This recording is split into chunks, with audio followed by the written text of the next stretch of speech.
Hi, Assalamualaikum warahmatullahi wabarakatuh. In this video, I would like to review several research methods. Kalau di video ini kita akan mereview kembali recall your previous lessons tentang quantitative research method. Miss tidak akan membahas secara mendalam, karena tentu saja ini tidak akan cukup hanya dalam 2 video, padahal ini mata kuliah beberapa semester. I hope, after you watch my video, kalian bisa menentukan research method mana yang akan kalian pakai. Lalu setelah itu kalian dalami lagi research method itu seperti apa. Bukan research method itu ya. Maksudnya research method yang kalian tentukan itu, yang akan kalian gunakan itu, and then you can consult it to your lecturer. Okay. Okay, now first let's discuss about experimental research. So in experiments, we test an idea or practice or procedure. Kalau biasanya dalam bidang TEFL, maka kita bisa ngetes teaching strategy atau teaching techniques or teaching media to determine whether it influences an outcome. Apakah teaching strategy atau teaching media yang kita tes itu ke siswa bisa mempengaruhi hasil skor siswa, misalnya seperti itu. Oke, that's experiment. Jadi kita ngasih idea, terus kita tes apakah ini ada pengaruh atau tidak pada hasilnya. Okay, and then experimental research has several key characteristics. Yang pertama itu ada random assignment. Kalau random assignment bukan kita ngasih tugas secara random, tapi kita assign people to put them into our groups, maksudnya eksperimen group. Biasanya tuh ada yang ditaruh di control group atau di eksperimen group. Tapi ini nanti ada beberapa pengecualian bahwa tidak harus random assignment kalau memang ternyata kita punya limitnya. Jadi seadanya aja gitu loh. Jadi tidak harus cuma dibagi ya seadanya, tidak secara random. Okay, and then we have control over extraneous variables. Ini maksudnya adalah kita mengontrol variabel atau mengatur yang bisa saja influence relationship between the new practice. Seandainya eksperimen kita itu ada error atau yang tidak bisa diatur, maka kita sebisa mungkin ngatur variables itu biar skor itu bisa merefleksikan uh, dengan yang seharusnya. Kalau misalnya bisa tinggi, ya sudah harusnya tinggi. And then cara mengontrol itu bisa menggunakan pretest, post-test, atau matching, dan lain sebagainya. And then we have manipulations of the treatment conditions. Ketika kita masuk ke eksperimen group, kita biasanya memanipulasi secara fisik biar kondisinya itu, kondisi untuk kita melaksanakan eksperimen itu bisa sesuai. And then we have outcome measure, kita hitung hasilnya. Kan tadi kita mau lihat outcome-nya ya.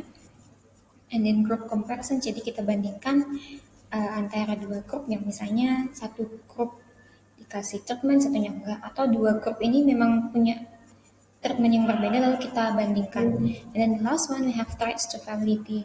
Jadi threats to validity itu adalah berbagai macam alasan kenapa penelitian kita, khususnya eksperimen itu bisa salah atau bisa terjadi intervensi gitu. Jadi di sini kita harus melihat apa saja threats-nya yang bisa mengganggu eksperimental research kita. Ini banyak macamnya, silahkan kalian baca di Creswell. Okay, so here is the example of experimental research in article. Jadi usually judul artikelnya itu akan berbentuk seperti ini, effectiveness. Nah ini treatmentnya using Kahoot game, lalu outcome yang pengen ditingkatkan itu ini students vocabulary. Quasi eksperimentalnya apa? Jadi kalau tadi kan kita bahas ada random assignment, maksudnya secara acak menyuruh orang masuk ke control group atau experimental group. Nah, kalau dalam kuasi karena kita tidak punya kuasa untuk mengatur-ngatur ini, maka ya seadanya. Ya sudah, ini yang kontrol, ini yang eksperimen. Kita tidak bisa menyuruh orang atau secara random membaginya. Karena ya sudah yang ada aja gitu. have correlational design. In correlational design, it provides an opportunity for you, for us, to predict scores and explain the relationship among variables. Jadi maksudnya hubungan antara satu variabel dengan variabel yang lain. Misalnya, apakah semakin tinggi skor TOEFL-nya, semakin bagus tulisannya di academic writing. Nah, itu yang dimaksud dengan correlational design. Kita mencari hubungannya, apakah satu variabel berhubungan dengan variabel lain, mempengaruhi variabel yang lain. Okay. And the key characteristics itu displays of scores, kita melihat nilainya, associations between scores, jadi kita melihat hubungannya, apakah misalnya semakin tinggi maka semakin tinggi skor TOEFL, semakin tinggi juga hasil academic writing-nya. And then the last one we have multiple variables analysis. Ini tidak hanya dua variabel biasanya yang dihubungkan, kadang malah banyak. Misalnya dari skor TOEFL, terus dibandingkan skor IELTS-nya, apakah bisa mempengaruhi academic writing-nya? Nah, itu sudah 3 kan. That's correlational design. Okay, so this is the example. In the article, there are the correlations between the use of social media and academic writing. Nah, ini hubungan social media dan academic writing mastery-nya.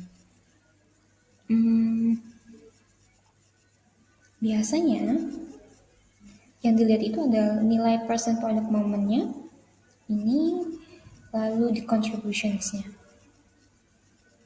Dan nanti akan dilihat dari hasil ini apakah memang punya hubungan atau tidak.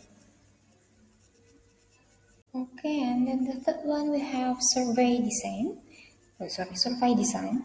So in survey design, researcher administers a survey to sample or to the entire populations of people to describe attitudes, opinions, behaviors, or characteristics of the populations. Jadi kalau pengen lihat the attitude orang, opinions, behavior, or characteristics, diambil dari sampel dari mengambil beberapa sampel dari populasi, maka kita bisa menggunakan survey design.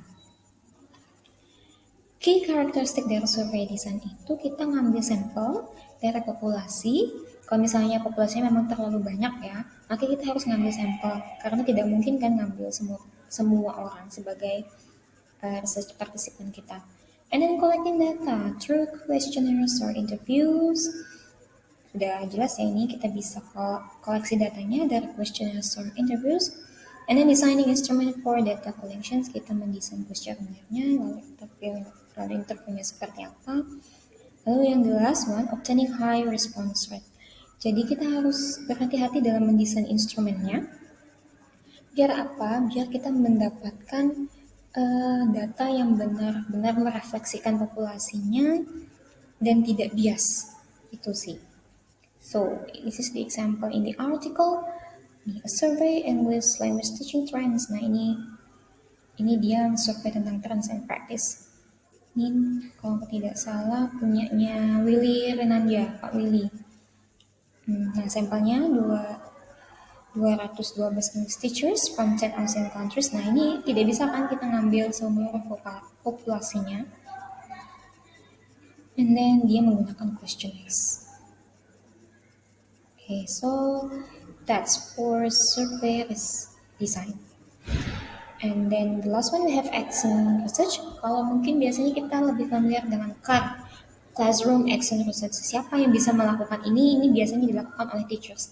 Kalau teachers itu memiliki masalah dan dalam kelasnya lalu ingin solving the problem dengan praktis, maka dia bisa gather informations and then improve. Lalu setelah gather, oh ini masalahnya ini, lalu pengen di-improve dengan beberapa praktis atau beberapa cara. Maka dia biasanya menggunakan action research.